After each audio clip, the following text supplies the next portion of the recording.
FCA, le département de la Réunion et le CIRAD vous présentent Terre d'ici.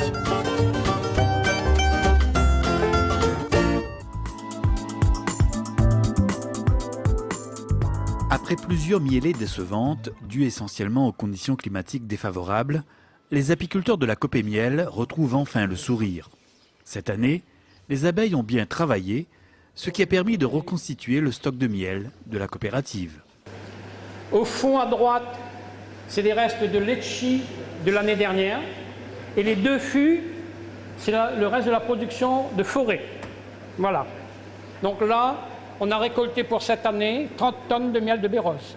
30 sur combien d'adhérents? Sur 30 adhérents. D'accord. 30 tonnes, 30 adhérents. Voilà. Toujours aller de l'avant. En investissant dans un tout nouveau matériel de conditionnement, la Copémiel voit aujourd'hui plus grand et passe désormais à la vitesse supérieure. Tout a été automatisé. Comme vous voyez, il y a un plateau tournant qui reçoit les bocaux avec un carrousel à l'intérieur. Le remplissage se fait par une pompe derrière. Ensuite, la capsule qui va être mise, rejetée et l'étiquette de l'autre côté. Donc toutes les opérations vont être faites par cette machine. Tandis qu'auparavant, il fallait au préalable faire l'étiquetage, reprendre pot par pot à la main, remplir la capsule et ainsi de suite.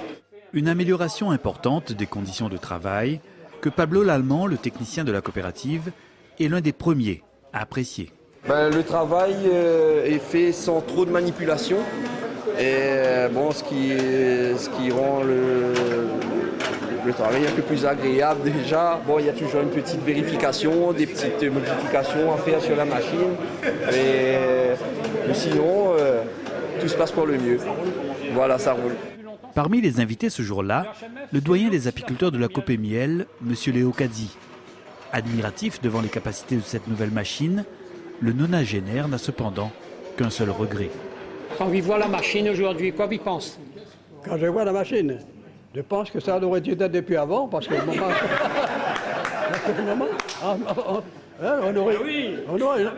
on était déjà plus avancé que ça. On aurait gagné beaucoup de temps. Voilà, on a perdu du temps. Oui. Pour les petits, c'est très difficile d'avoir un tel appareil, donc ça fait rêver, oui, effectivement, les petits seront bien contents d'avoir un appareil pareil.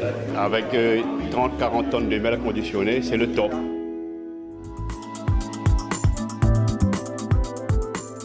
Ils conduisent leur cheptel bourdonnant au rythme des saisons.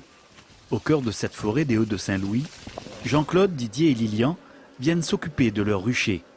Pas de temps à perdre en effet, il faut préparer les butineuses pour la prochaine mielée. C'est un rucher qui tombe en forêt, et ça c'est un rucher qu'on met toujours dans la forêt. Après la saison de bérose, c'est pour préparer pour la mielée de litchi.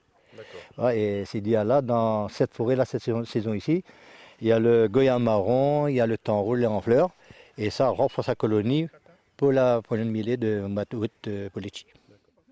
Profitant d'une ressource florale abondante et du bon air, les abeilles se refont en quelque sorte une santé afin d'être parées pour la prochaine mielée de litchi.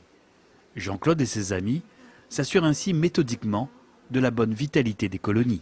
Si une ruche, par exemple, a une mauvaise activité, bon, on enlève pour regarder vraiment dans la ruche comment ça va. Mais là, on regarde quand même pour voir combien de cadres de couvain il y a actuellement dans le rucher, dans la ruche. Il y a beaucoup de lorde dans la véole. Voilà. Beaucoup de lorde dans la véole. Et ça, c'est une colonie préparée pour la mielée de litchi. Grâce à sa grande connaissance de la vie des abeilles, Jean-Claude Dorseuil partage désormais ses connaissances en apiculture et parraine ses deux filleuls, Lilian Rivière et Didier Etève. Une nouvelle activité enrichissante qui est vite devenue plus qu'un simple passe-temps pour ces deux jeunes apiculteurs. C'est devenu une passion, quoi, une passion. Vraiment à fond dedans. Voilà. On apprend tous les jours, de plus en plus, et puis je dirais, je m'épanouis, quoi. Voilà. Ça m'est venu parce que je voulais 2 ruches, exactement 2 ruches, juste pour avoir du miel, c'est tout. Après, Jean-Claude m'a donné un coup de main, m'a poussé à rentrer dedans, et c'est devenu comme ça. Et c'est devenu un plaisir d'avoir des abeilles et de voir les abeilles travailler et puis avoir du miel. L'apiculture, c'est la passion. c'est la nature, c'est la passion. Et moi, j'aime bien, quand j'arrive dans le rucher, même le week-end, le dimanche, j'arrive dans la forêt, j'amène les fleurs, les plantes, les colonies. Et ça enrichit enrichit l'enthousiasme de mon côté à moi au niveau de passionné.